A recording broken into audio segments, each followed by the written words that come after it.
Como les decíamos, el tema es la aplicación de aerogeneradores pequeños. Brevemente, una introducción de mi persona, quien les va a hablar el día de hoy. Mi nombre es Luis Aliaga, soy de formación ingeniero electromecánico y tengo una maestría en energías renovables y tecnología limpia en la Universidad de Manchester en el Reino Unido. Experiencia laboral muy enfocada a todo lo que es generación de electricidad como tal. He hecho mucho de operación y mantenimiento de centrales hidroeléctricas, termoeléctricas. También he participado en gestión de distintos proyectos eólicos, en distintas etapas de construcción de los proyectos.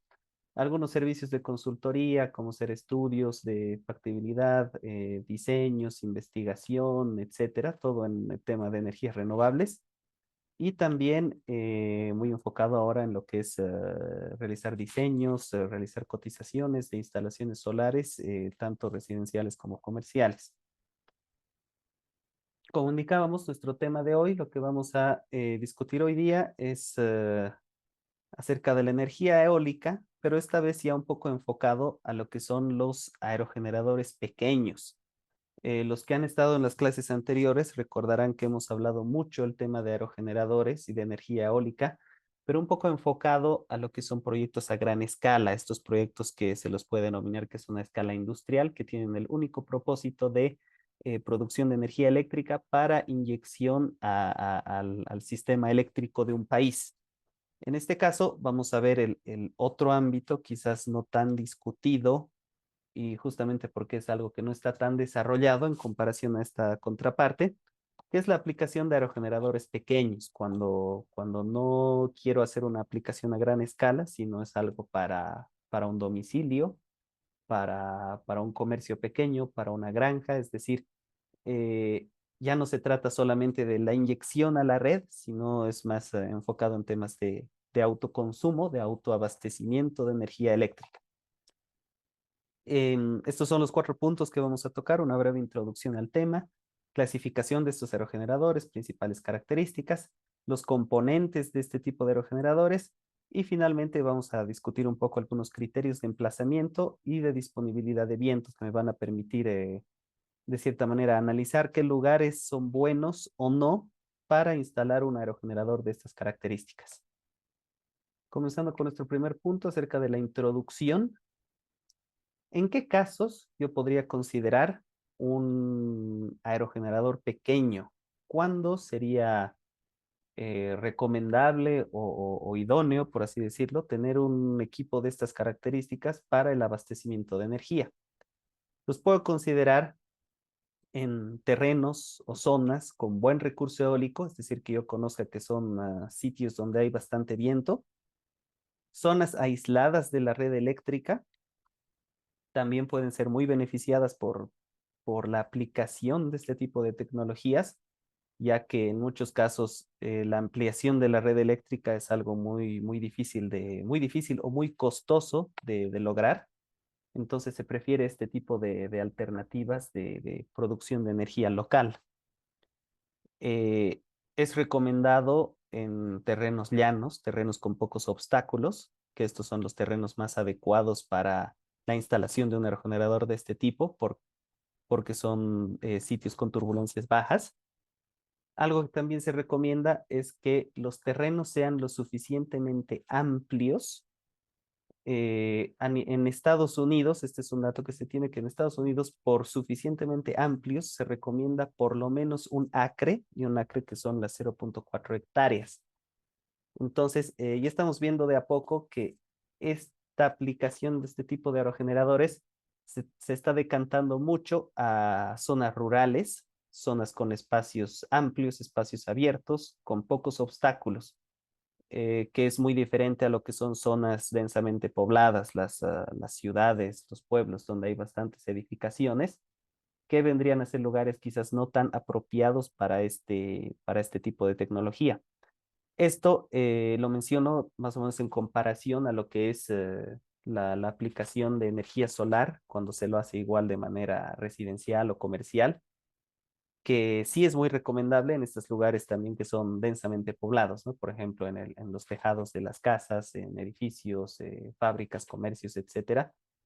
En esos casos, la solar sí que va a desempeñarse de mejor manera que en este caso que estamos viendo la eólica, porque aquí se prefiere estas características que mencionamos, ¿no? Para áreas principalmente rurales, terrenos llanos, pocos obstáculos y lo suficientemente amplios que me permitan poder instalar este tipo de máquinas de la manera más idónea posible.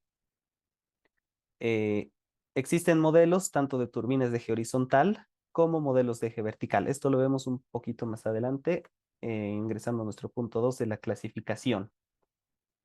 Respecto a las clasificaciones, esto lo vimos un poco ya en las anteriores clases, ahora lo vamos a ver muy rápidamente, es un refrescamiento nada más. Tenemos aerogeneradores que son de eje horizontal, los Horizontal Axis Wind Turbines. A la fecha son el tipo de aerogenerador más común y más desarrollado y consisten de un eje horizontal paralelo al suelo con dos o tres palas que rotan alrededor de un eje. Este tipo de máquinas, ya sean las grandes como se ve en la pantalla o las más pequeñas para aplicaciones, otro tipo de aplicaciones, tienen estas características de mayor eficiencia, mejor rendimiento en vientos fuertes y que se puede lograr instalar equipos de mayor potencia. Por otra parte, su diseño y construcción es un poco más complejo, requieren torres elevadas y el impacto visual siempre va a ser algo mayor. Eh, Estos son utilizados en parques eólicos a gran escala y utilizan la fuerza de sustentación del viento. Por otra parte, los aerogeneradores de eje vertical, aquí sí hay mucha aplicación de este tipo en aerogeneradores pequeños. Es una tecnología menos desarrollada, tienen la virtud de capturar el viento desde cualquier dirección, se pueden colocar a menores distancias entre sí. Otra ventaja que tienen es que el ruido que emiten es menor que su contraparte de eje horizontal y principalmente se usan en zonas urbanas, pequeñas comunidades o aplicaciones off-grid. Dentro de estos aerogeneradores de eje vertical existen muchas subcategorías. Están los Darius, el Gyromill, Savonius, tipo H, en fin, una gran variedad de subcategorías que dependerá del diseño específico de las palas o de los álabes de estas turbinas que tenemos acá. Ahora, respecto a los tamaños, ¿cómo es que se clasifican? En este caso vamos a decantar solamente en lo que son aerogeneradores pequeños como tal. ¿Cuáles son los tamaños típicos que se tiene de este tipo de equipos? Existen turbinas muy pequeñas, podemos empezar a ver desde los 20 vatios hasta los 500. Cuando se habla entre este rango de potencias, que son potencias muy pequeñas, la aplicación principal es para cargar un banco de baterías. Este banco de baterías podrá estar en 12 a 24 voltios, quizás en 48. Los últimos modelos de baterías ya que se maneja comercialmente se usan en muchos casos 48 voltios. Entonces es para carga de baterías en estos niveles bajos de voltaje en corriente continua. Y esto se usa mucho en botes, vehículos recreacionales, estaciones meteorológicas u otro tipo de aplicación pequeña en corriente alterna. Vemos aquí en las fotografías un ejemplo de una turbina pequeñita de 300 watts.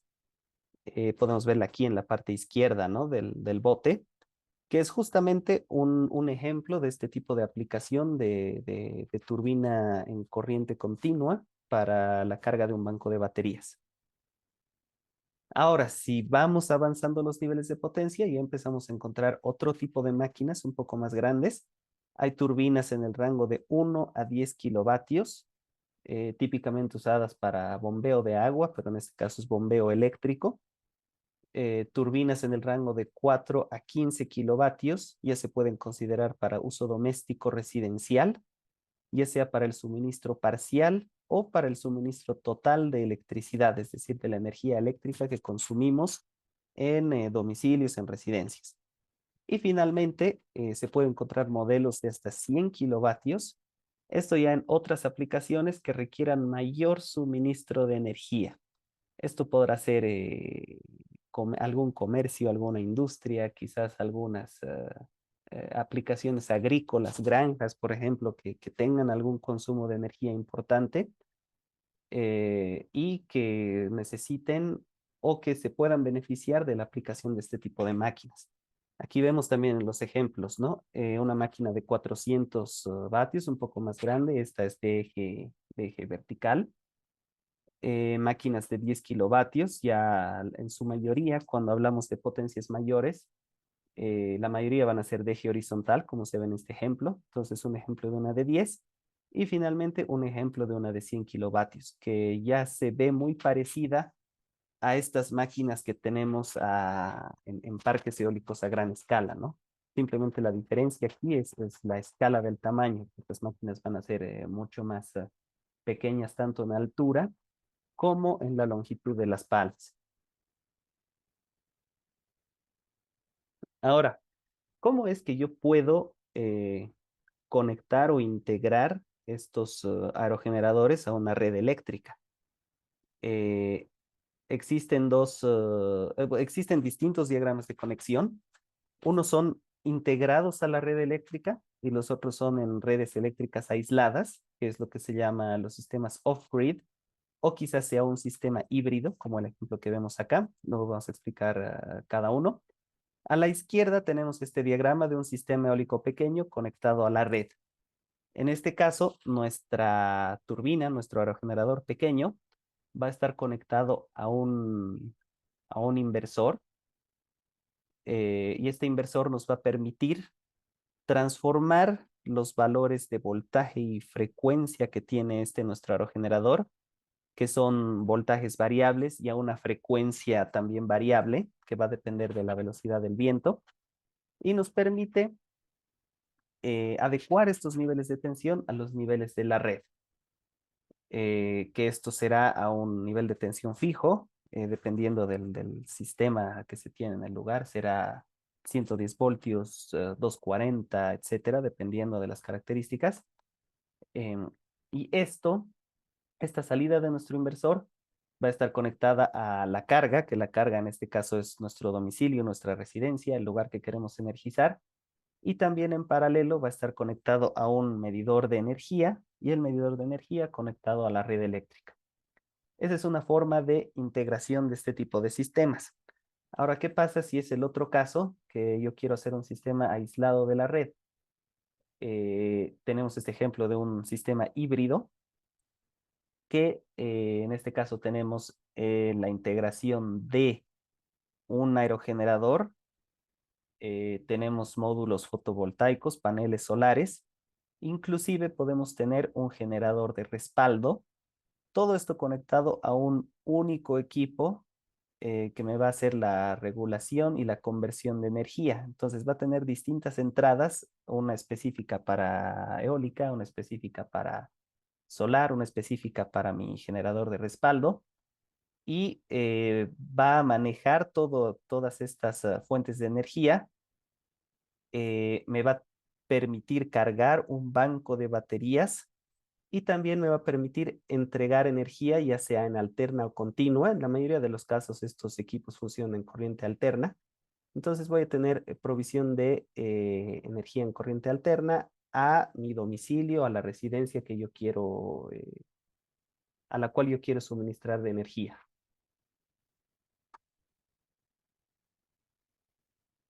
Ahora, respecto al factor de capacidad que tienen estos aerogeneradores pequeños, si nosotros analizamos el caso de aerogeneradores industriales, estas máquinas a gran escala en el rango de los megavatios, estas máquinas tienen unos factores de capacidad que están muy por encima del 30%, estarán en el 35, 40%, son valores usuales en la industria. Pero ¿qué pasa cuando decantamos a los aerogeneradores pequeños? Tenemos un factor de capacidad menor y además que este es muy variable, ya que este factor de capacidad va a depender del propio diseño de la turbina, si es que es de eje horizontal, eje vertical, etcétera, y también del recurso eólico en el sitio de instalación. Es decir, que va a depender mucho de la calidad de viento que yo tenga para la generación de energía. Entonces, en la práctica, nosotros tenemos una gráfica, como se ve aquí en la derecha. que podemos ver en el eje X está la capacidad de las turbinas en kilovatios, desde 0 hasta 100, y en el eje Y está el factor de capacidad. Entonces vemos que esto es realmente muy variable. Por ejemplo, nos vamos aquí al rango de los 10 kilovatios y tenemos que para un mismo nivel de potencia hay factores de capacidad muy variables, desde un 5% hasta valores muy elevados que llegan rozando los 30, por encima de los 30%. Esto se debe a que no sabemos el tipo de tecnología de la turbina, si será de eje horizontal, eje vertical, y tampoco sabemos las características del viento en el lugar donde se ha instalado, que esa es una limitante de cuando hacemos un proyecto de aerogeneradores pequeños. En muchos casos no se conoce a detalle el recurso eólico porque es muy complejo y sobre todo muy costoso hacer un análisis detallado del viento.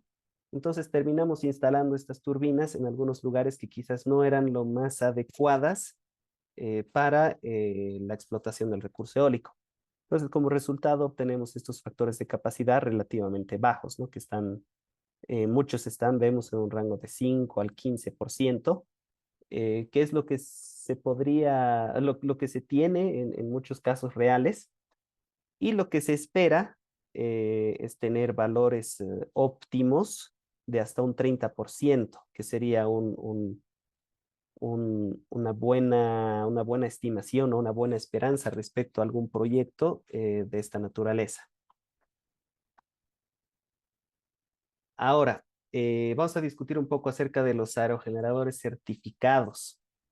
Resulta que, bueno, si uno se pone a buscar, por ejemplo, aerogeneradores pequeños, se pone a buscar la oferta existente en el mercado, uno puede encontrar un sinfín de variedad. Un ejemplo sencillo que cualquiera lo puede realizar: ingresan a la página de AliExpress o Alibaba, que son estos comercios de China. Uno busca los aerogeneradores pequeños y va a tener un sinfín de opciones para elegir. Sin embargo, muy pocos modelos de aerogeneradores en la actualidad tienen alguna certificación. Ahora, ¿qué entidades emiten estas certificaciones? No existe una única entidad, van a ser varias. Está este Small Wind Certification Council, está el American Wind Energy Association, y también está la certificación según las normativas IEC, que es el International Electrotechnical Commission, que igual tiene un capítulo específico para la certificación de aerogeneradores pequeños. Ahora, este, el requisito de que mi aerogenerador tenga certificación o no va a depender mucho del país o del lugar, de la zona, región donde yo quiera instalar un aerogenerador de estas características. Porque algunos países requieren por ejemplo, que si yo quiero acceder a algún tipo de financiamiento o algún tipo de incentivo específico de energías renovables, me van a pedir que mi aerogenerador que yo voy a instalar tenga alguna de estas certificaciones. Este es el caso de Estados Unidos, el caso también de Canadá, eh, pero en otros países, en muchos países de Sudamérica sobre todo, no existen estos requisitos de certificación específicos para aerogeneradores pequeños, o en todo caso habría que hacer un análisis un poco más específico de la normativa vigente en cada uno de estos países. Es decir, que no existe mucha restricción en el tema técnico, no existe restricción de elegir una de estos aerogeneradores que están ahí disponibles en Internet, pero si uno quiere acceder a este tema de financiamiento o autorizaciones en algunos casos, sí se debe contar con las certificaciones correspondientes. Ahora, como les decía, son muy pocos los modelos que tienen alguna certificación. Entonces, a continuación vamos a ver los pocos modelos de aerogeneradores pequeños que tienen un certificado vigente por alguna de estas entidades. Vamos a empezar por la American Wind Energy Association, que simplemente tiene una lista de 7 aerogeneradores certificados. Eh, y bueno, la ventaja es que al tener esta certificación, uno tiene la certeza o tiene la tranquilidad de que estos aerogeneradores sí han sido probados y validados bajo rigurosos criterios técnicos y que van a cumplir estas características principales que se muestra acá, de la producción de energía anual. Este es un valor promedio que se usa en la industria, es decir, que cuando uno dice la producción nominal de energía anual, se está asumiendo el caso de que se tenga un promedio de velocidad de 5 metros sobre segundo. Entonces, si yo tengo estos 5 metros sobre segundo en el sitio de instalación en todo el año, se podría decir que está garantizado que este aerogenerador va a generar esa cantidad de energía. Los niveles de emisión de ruido también han sido probados y verificados. Y por último, la potencia nominal, la potencia de salida a esta velocidad de 11 metros sobre segundo, también ha sido verificada para todos estos aerogeneradores. Y aquí podemos ver que están en un rango variado, ¿no? Tenemos la máquina más pequeña, esta de 1.4 kilovatios, una de eje vertical, y de los que está certificado el modelo más grande sería el EO25 de EOCycle Technologies, con casi 29 kilovatios de potencia. Ahora, si nos vamos a otros tipos de certificaciones, por ejemplo, según los estándares que indica la IEC, la lista es aún más reducida, solamente es un fabricante de aerogeneradores que se ha pegado a estos criterios que establece la IEC, que tiene estos aerogeneradores, el Primus Air 40, el Air Breeze, el Air 30 o el Air X. Y finalmente, según esta última entidad de certificación, que es la Small Wind Certification Council, igual hay una lista de aerogeneradores, en este caso son 6. Algunos se repiten con la que habíamos visto, la primera lista que vimos, que igual han hecho sus propias verificaciones independientes para validar estos criterios de producción de energía anual, niveles de emisión de ruido y potencia nominal de todos estos aerogeneradores. Vamos a ver a continuación un par de ejemplos de estos aerogeneradores certificados para conocer un poco sus características. Este es uno que decíamos que está certificado bajo estándares de la IEC, que es el Primus Air 30 y también, bueno, sus otras variantes, el Air 40 y el Air Max. Estas máquinas podemos ver, vamos a ver rápidamente su hoja de datos. Podemos ver que son máquinas pequeñas, están en el rango de diámetro de rotor de 1.17 metros, es decir, que son bastante pequeños. Su producción de energía, aquí está en rangos mensuales, que va a producir 40 kilovatios hora al mes, el otro producirá 30 kilovatios hora al mes. Después tenemos, aquí algo importante es que este opera en niveles de tensión de 12, 24 y 48 voltios. Entonces ahí está lo que decíamos que es de potencia nominal baja y para aplicaciones pequeñas que simplemente requieren la carga de un banco de baterías.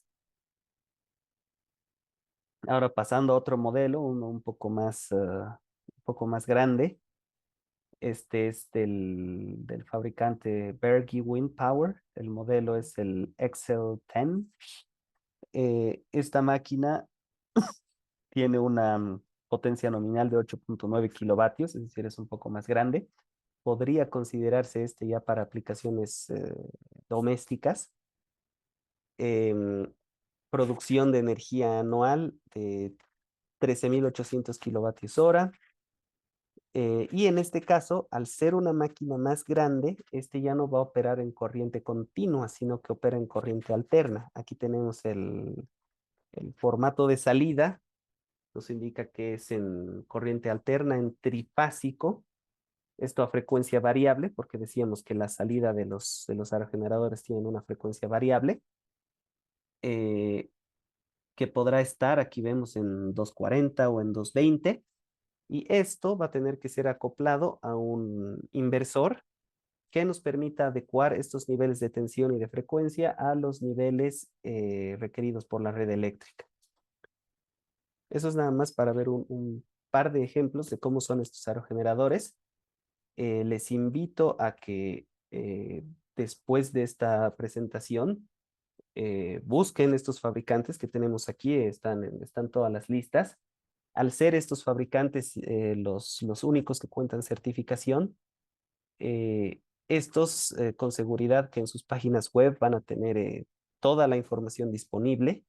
Entonces, sí se puede ver las hojas de datos, sí se puede ver hojas técnicas, brochures, manuales de instalación, es decir, hay mucha información disponible de de estas turbinas en específico, porque si uno ve la amplia oferta que hay en Internet de estos otros aerogeneradores no certificados, realmente es muy difícil conseguir información, hojas de datos o características técnicas, algunos datos más detallados de esos aerogeneradores. Pero si buscan de estos que están acá en estas listas, seguro que va a haber más información disponible.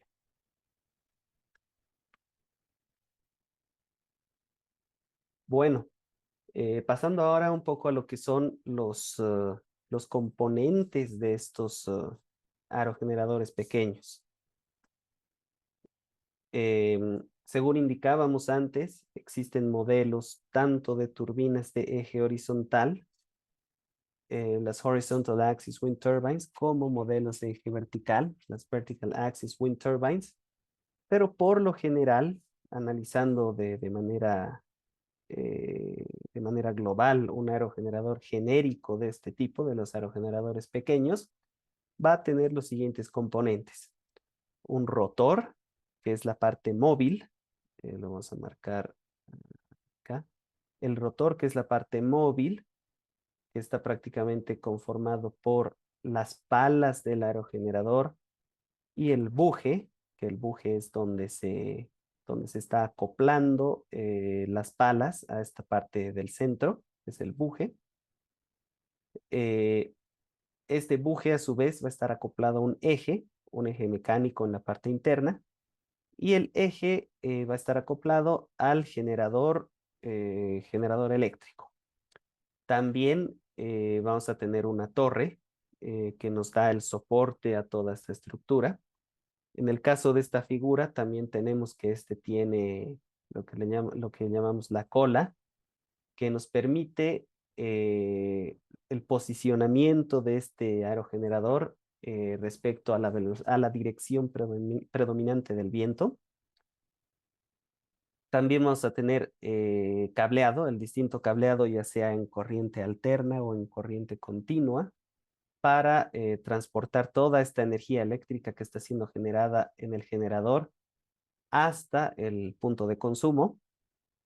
Y también voy a necesitar distintos equipos de balance de sistema. Necesitaré, según el caso, un convertidor o un inversor, que según discutíamos, esto es para convertir los niveles de tensión que se tiene en estos equipos, ya sea en corriente continua o en corriente alterna, a los niveles de tensión que yo necesito para el consumo en mi domicilio o para entregar la energía a la red. Voy a necesitar un controlador, el controlador de la turbina, que se encargue de la operación automática de este equipo. Y dependiendo si es un sistema híbrido o no, voy a necesitar un banco de baterías para la carga de estas baterías para tener una fuente de energía de respaldo. Ahora, respecto a las torres, este tipo de aerogeneradores pequeños son por lo general instalados en torres para incrementar la altura, porque tenemos este fenómeno que ya se ha descrito en anteriores clases, que a mayor altura respecto a nivel del suelo, por lo general yo voy a tener una mayor velocidad de viento y también menor turbulencia. Es decir, que estas condiciones de mayor velocidad y menor turbulencia son las que yo requiero o las que son las más adecuadas para producir energía con uno de estos aerogeneradores. Entonces busco incrementar la altura lo más posible para poder acceder a estas condiciones del viento. Ahora, ¿qué tipos de torres existen? Aquí en la figura de abajo a la derecha tenemos tres ejemplos de torres, que son las que listamos acá también.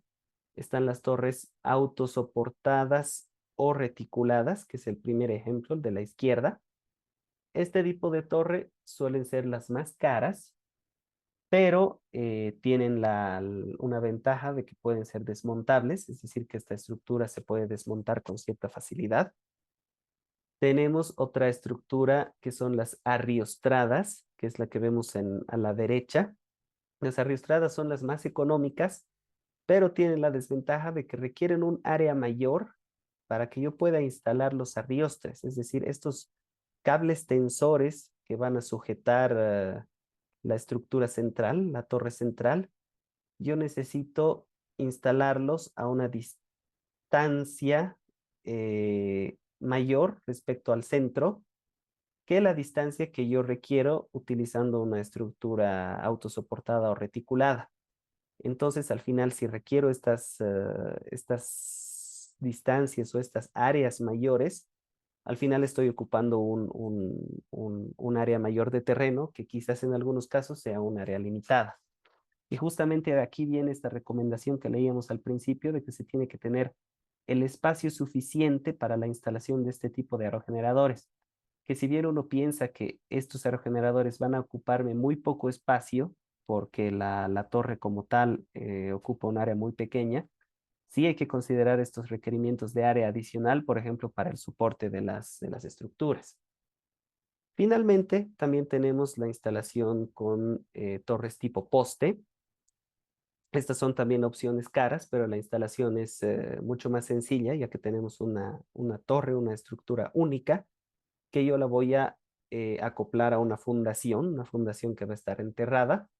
Entonces viene a ser una de las instalaciones más sencillas y también más robustas, ya que la torre, que va a ser muchos, principalmente de acero, me va a brindar mucha robustez mecánica a la estructura.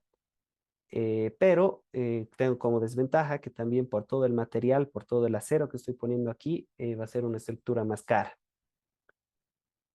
Ahora, respecto a la elección de la torre, de cuál es la torre más adecuada para mi aerogenerador, el propio fabricante o el proveedor de estos equipos, de estos aerogeneradores, es el que me va a recomendar el tamaño y las dimensiones de torre para el modelo de aerogenerador que me están vendiendo. Es decir, que si yo me voy a la hoja de datos de uno de estos aerogeneradores que a mí me interesa instalar, voy a tener ahí todas las características mínimas que debería cumplir mi torre de soporte, ¿no? Me van a dar tema de tamaños recomendados, dimensiones, incluso los tipos de torre que ellos van a recomendar para alguna aplicación. Otros fabricantes incluso, además de vender los aerogeneradores, también proveen las estructuras recomendadas para la instalación de sus dispositivos. Por ejemplo, este que veíamos aquí del fabricante Primus em, es un aerogenerador de pocos vatios de potencia. Entonces se usa mucho en botes, estaciones meteorológicas o lugares pequeños para carga de banco de baterías. Entonces el mismo fabricante, si uno entra a la página web y ve su oferta de productos, ofrece distintas estructuras de montaje. Por ejemplo, hay una estructura de montaje específica para botes y también hay otra estructura de montaje específica para estaciones meteorológicas, ya que ambos lugares, si bien la máquina es la misma, la aplicación es diferente y las condiciones de viento en estos sitios van a ser diferentes. Entonces, la estructura de montaje seguro que va a necesitar distintas prestaciones, pero lo mejor es siempre apegarse a lo que recomienda o lo que ofrece el fabricante como solución de montaje. Hay otro tipo de torres que vemos aquí. Está la Tilt Down Tower, que es un tipo de torre. En este caso, del ejemplo es arriostrada, pero también existen las que son reticuladas, que al ser aerogeneradores pequeños, se tiene esta opción de desmontar, o en este caso de voltear la torre del aerogenerador con todo el aerogenerador en conjunto montado, que nos permite voltear la máquina cuando yo tenga que hacer algún mantenimiento, alguna reparación a mi máquina, o cuando tenga estas condiciones climatológicas extremas, en el caso de tormentas o vientos huracanados, es decir, alguna condición que represente algún riesgo para mi aerogenerador.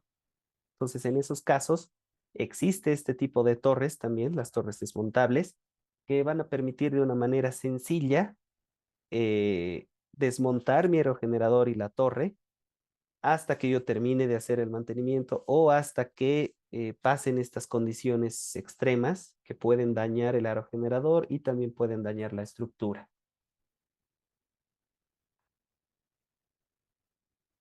Después tenemos distintos equipos de balance de sistema, donde está habíamos mencionado que va a haber un controlador de turbina, vamos a tener baterías de almacenamiento, necesitamos, dependiendo del voltaje de la turbina, si es en continuo o en alterna, necesitaré un convertidor o un inversor.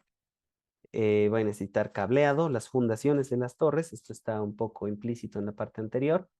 Voy a necesitar interruptores, seccionadores, equipos de protección contra sobrecorriente, por ejemplo, y otro equipo complementario que me permita conectar todas esta turbina, este aerogenerador, a mi centro de consumo o a la red eléctrica. Vamos a ver a continuación un par de ejemplos de cómo es el tipo de conexión de un aerogenerador en corriente continua. Aquí estamos mencionando el rango de 12 a 48 voltios, pero es el rango, es decir, este es un diagrama de conexión típico para un aerogenerador que funcione en corriente continua. Entonces, vamos a ver qué tenemos por aquí. Empezamos por el aerogenerador. Este aerogenerador va a tener tres hilos o tres cables de salida, un positivo, un negativo y una puesta a tierra. La puesta a tierra directamente yo la conectaré a la conexión a tierra del sitio y voy a tener un positivo y un negativo. En este caso, la recomendación es que este positivo y el negativo de la turbina, ya que esta turbina opera en este rango de 12 a 48 voltios, dependiendo de la turbina específica, yo lo voy a poder conectar de manera directa a mi banco de baterías. Quizás tenga algunos equipos de maniobra intermedios, habrá interruptores, seccionadores, fusibles, etcétera, pero la conexión la estoy haciendo de forma directa. El positivo de mi turbina va a ir al positivo del banco de baterías y el negativo de la turbina igual va a ir al negativo de mi banco de baterías. Entonces, en este caso, este es el tipo de conexión más sencilla que se puede tener en este caso, ¿no? Porque no hay ningún requerimiento de algún equipo intermedio, algún convertidor, algo para adecuar niveles de tensión, para nada. Directamente se va a conectar al nivel de tensión en corriente continua que maneje mi banco de baterías. Ahora, ¿qué pasa cuando tengo una máquina un poco más grande, que en este caso ya no va a ser en corriente continua, sino en corriente alterna? Aquí es donde voy a necesitar un inversor. Entonces podemos ver aquí, por ejemplo, esta es una máquina que funciona en 240 voltios, en fase partida, fase separada, que es split phase. Esto se usa mucho en Canadá, en Estados Unidos. Em, Voy a tener los los tres hilos de salida de mi turbina. Esto va a pasar en primera etapa por un interruptor. tendré un interruptor a nivel de mi turbina y otro interruptor a la entrada de mi inversor, esto para facilidad de maniobra. Y ya en mi inversor es donde eh, voy a tener la, la adecuación de estos niveles de tensión. Entonces el inversor eh, me va a permitir la conversión de los niveles de la frecuencia y del voltaje de esta máquina a los niveles que yo requiero en mi sistema, que en este caso vamos a tener una conexión en 240 voltios. Entonces vemos que este esquema es un poco más complicado, ya que voy a tener de por medio un inversor y recién a partir del inversor yo voy a poder acoplarme al sistema eléctrico.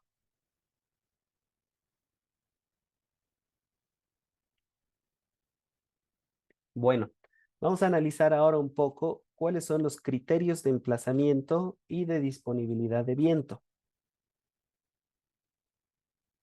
Este punto se refiere a de qué manera puedo yo, digamos, si yo soy una persona que está interesada en instalar un aerogenerador pequeño de estas características en el sitio donde vivo o en algún proyecto, en alguna aplicación que quiera llevar a cabo, ¿cuáles son los criterios que yo debería analizar para determinar qué lugar es bueno para instalar un aerogenerador pequeño y también para poder determinar si en este lugar donde yo quiero instalar existe un buen recurso eólico o no, que es lo que se dice la disponibilidad de viento?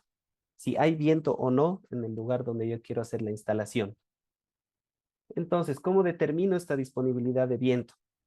Existen distintas herramientas o distintas fuentes que uno puede acudir, cada una con sus ventajas y sus desventajas o limitantes en este caso.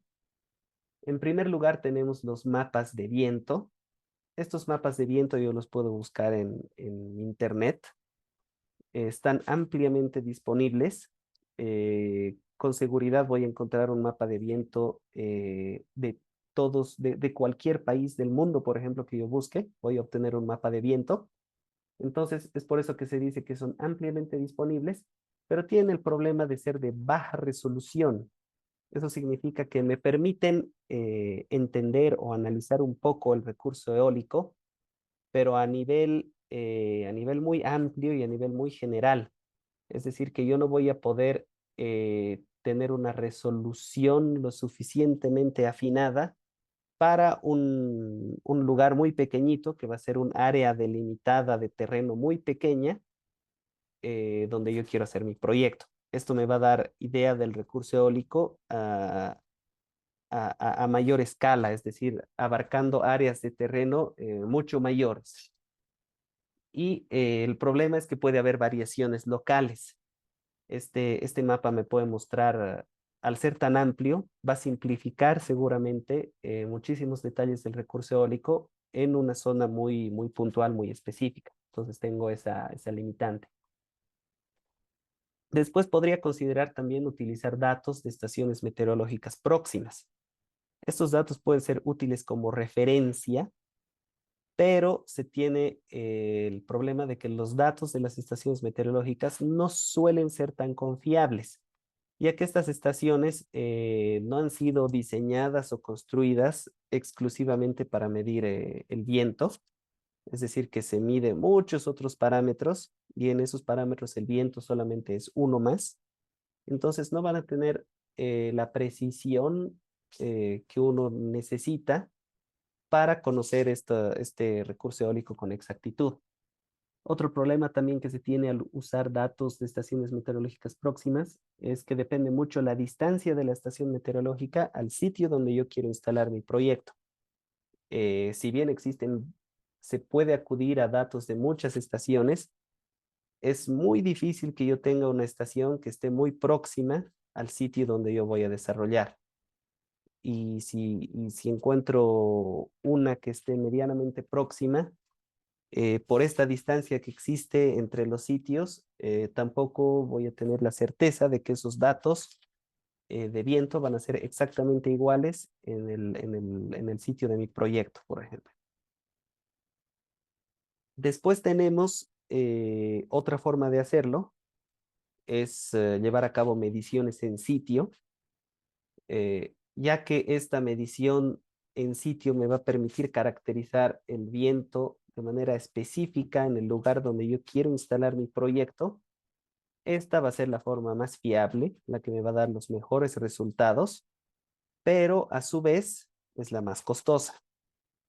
Lo que yo puedo hacer para reducir un poco estos costos es utilizar distintos sensores de medición de viento, de dirección y de velocidad de viento, que tengan menores prestaciones que aquellos sensores que se utilizan para proyectos a gran escala. Es decir, que cuando yo construyo parques eólicos grandes a escala industrial, hago estas mediciones en sitio y tengo que utilizar sensores de medición de velocidad, de dirección de viento, que sean muy precisos, los de precisión más alta y por lo tanto también los más costosos. Si estoy realizando una campaña de medición en sitio, pero para un proyecto pequeño de aerogeneradores pequeños para autoconsumo, no tengo que ser tan exquisito con mis mediciones. Puedo darme cierto margen de error y puedo usar equipos menos costosos y que también a su vez van a tener un mayor nivel de error asociado, pero que para este tipo de aplicaciones es un error que no va a repercutir mucho en los resultados que yo voy a tener, porque tampoco necesito ser muy preciso con estas mediciones. Y finalmente, hay una técnica muy interesante para analizar también la disponibilidad de viento en un sitio, que es mediante el análisis de la deformación de la vegetación. Este es un análisis que uno lo puede realizar en el sitio donde quiere instalar su aerogenerador. Obviamente esto va a depender de que en el sitio exista este tipo de vegetación, porque puede darse que yo tenga la intención de construir esto en un lugar con muy poca vegetación, entonces no me va a servir mucho. Pero si tengo vegetación disponible en el sitio, sí puedo analizar cómo se deforma la vegetación para determinar las velocidades promedio de viento. Esto se hace mediante la observación de las deformaciones permanentes de los árboles por efecto del viento, que es lo que vemos en esta gráfica que tenemos a la derecha. Entonces tenemos una dirección predominante del viento, que aquí está en inglés el prevailing wind, que va a tener una dirección, en este caso está viniendo desde dirección oeste. Entonces vemos cómo aquí hay una categorización del 0 al 7, siendo 0 sin deformación y siendo el número 7 el nivel de deformación máxima. Entonces, así vamos a poder de cierta manera categorizar según cuán deformada esté la vegetación. Vemos que a medida que vamos avanzando, va a haber alguna deformación pequeña a nivel de las ramas. Esto va a ir aumentando a medida que aumentamos la categoría. Y tenemos ya que para estas categorías, por ejemplo, del 5 para arriba, ya no son solamente las ramas de los árboles que se deforman, sino que el tallo, el tronco principal del árbol, también se está deformando por la alta predominancia del viento o por las altas velocidades del viento en ese sitio. Entonces yo hago una comparación según cuán deformada crece la vegetación en el sitio y a esa clasificación le otorgo un nivel de velocidad de viento, que vemos aquí que la deformación más baja, una deformación nivel 1, son vientos de 3 a 4 metros por segundo, y cuando tengo esta deformación total, es decir, que los árboles van a crecer completamente inclinados, voy a tener en ese sitio velocidades de viento por encima de los 10 metros sobre segundo.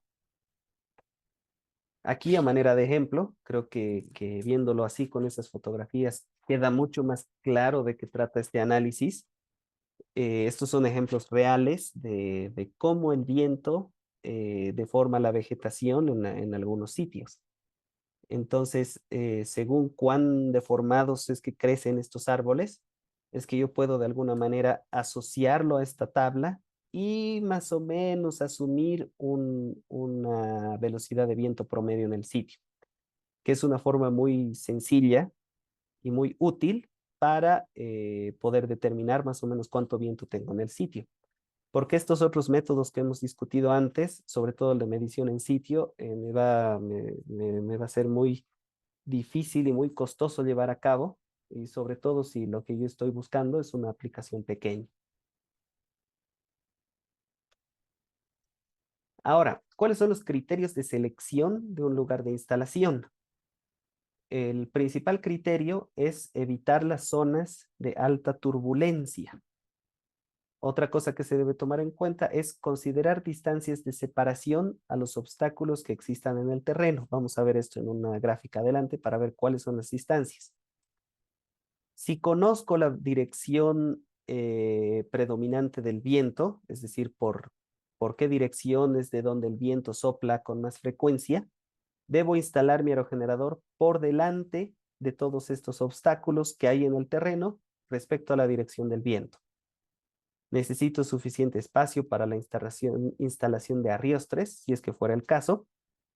Y finalmente, también se puede instalar en tejados de casas o edificios. Es una aplicación que se ve muy a menudo de estos aerogeneradores pequeños, pero algo que se debe tomar en cuenta es que estas zonas, los tejados de casas o edificios, son zonas de alta turbulencia, lo que incide en menor producción de energía y reducción de la vida útil. Es decir, que si yo lo instalo en un tejado, seguramente que mi aerogenerador va a funcionar, va a generar energía, pero al existir estas turbulencias elevadas en estas zonas, voy a generar menos energía de la que yo hubiera generado si lo instalaba en un lugar más adecuado, y también a la larga voy a reducir la vida útil de mi equipo por todo el estrés mecánico al que lo estoy sometiendo por esta presencia de turbulencias. Aquí podemos ver lo que indicábamos, las separaciones a los obstáculos que se debería considerar. Estas son simplemente a nivel de recomendaciones, no hay un estándar o una norma específica al respecto, pero sí lo que se recomienda, vamos a dar el ejemplo que se tiene acá de esta figura. En este caso vamos a tener el viento que está soplando de izquierda a derecha o de oeste a este.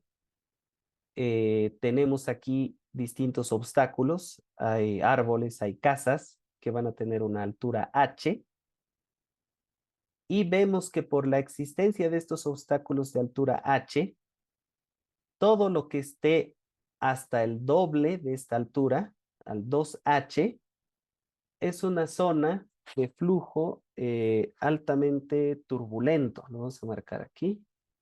Toda esta zona que vemos aquí demarcada en el rectángulo es una zona de flujo altamente turbulento. Entonces es una zona que nosotros debemos evitar al momento de emplazar un aerogenerador. Entonces, lo que se recomienda en cuanto a distancia vertical es estar por encima de estos 2H, es decir, instalar mi aerogenerador por encima del 2H. Y respecto a las distancias horizontales, si yo voy a instalar por delante de mis obstáculos, puedo instalarlos a una distancia igual de 2H por delante de los obstáculos, pero si yo me voy detrás de los obstáculos, debo considerar esta distancia de por lo menos 20 veces la altura de los obstáculos. Entonces, esa es cómo se delimita esta zona de exclusión. Y entonces yo debería tratar de instalar mi aerogenerador por fuera de esta zona. Y aquí vemos igual que debido a esta amplia zona de exclusión que se tiene, es que se recomienda tener terrenos bastante amplios para el uso de un aerogenerador de estas características. Esto es prácticamente lo mismo, la misma recomendación, otra forma de graficarlo. En este caso, en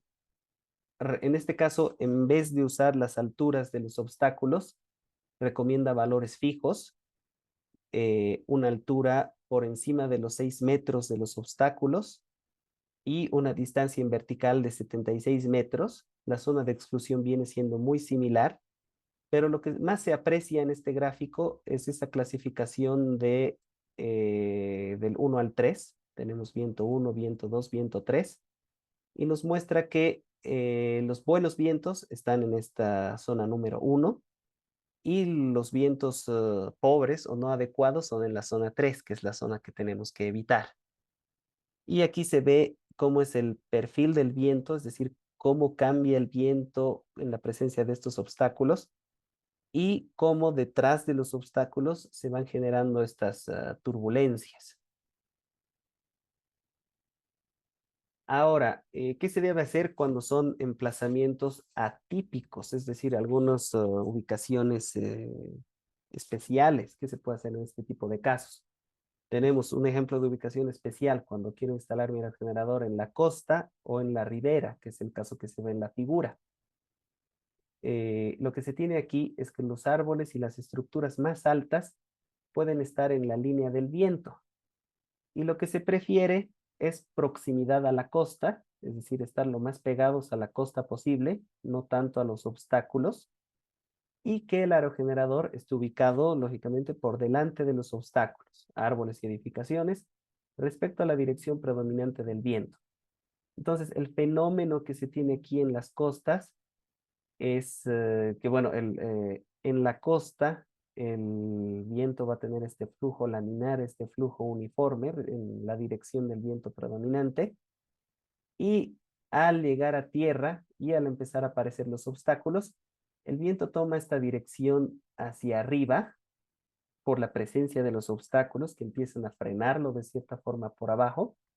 Entonces lo que nosotros buscamos es llegar a esta zona, a lo que está dibujado aquí como la zona 1, ¿no? Esa zona 1 es la zona idónea para que nosotros pongamos un aerogenerador, que significa por delante de los obstáculos, porque aquí hay las turbulencias que se empiezan a formar, y lo más pegado a la costa posible.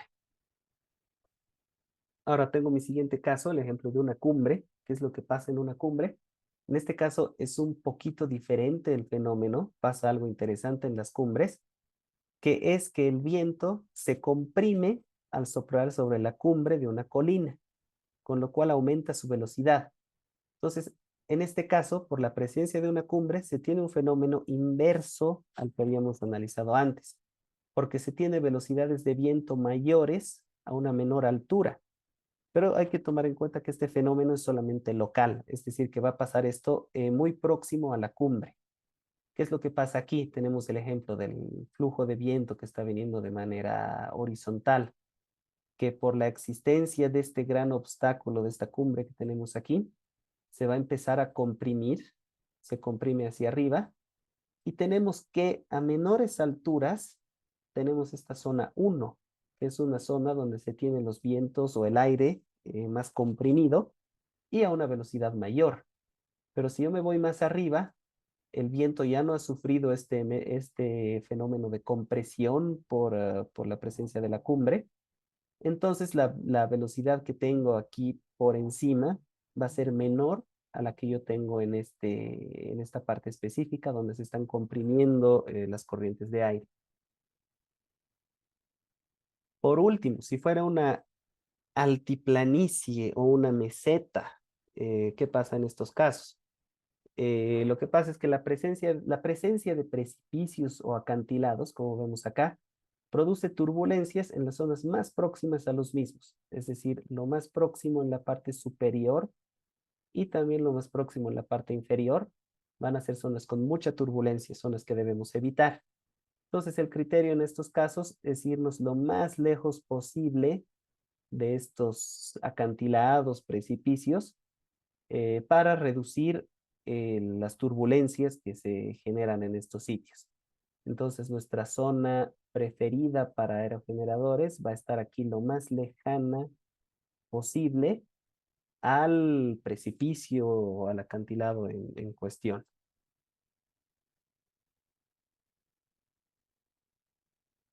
Muy bien, ya son las 4 de la tarde. De esa manera estamos concluyendo nuestra pequeña presentación acerca de la aplicación de los aerogeneradores pequeños. Abrimos la sesión de preguntas y quedo atento a cualquier consulta o comentario que ustedes tengan.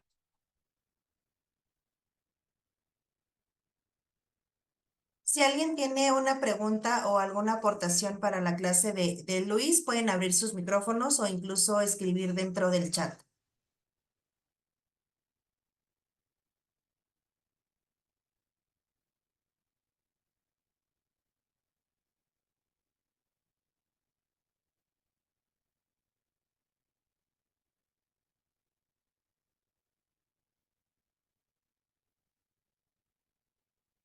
Pues no, Luis, no tenemos preguntas ni tampoco aportaciones. Entonces, ya damos por finalizada lo que es tu clase.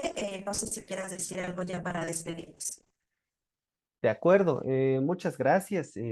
Bueno, agradecer a todos por su presencia. Espero que este tema haya sido de su agrado y que les fomente su curiosidad para aprender más, para ver un poco de estas hojas de datos que decíamos de los aerogeneradores, ver qué opciones se tiene disponibles en el mercado. Y bueno, sí, sin más que decir, espero tener a todos igual en una próxima oportunidad.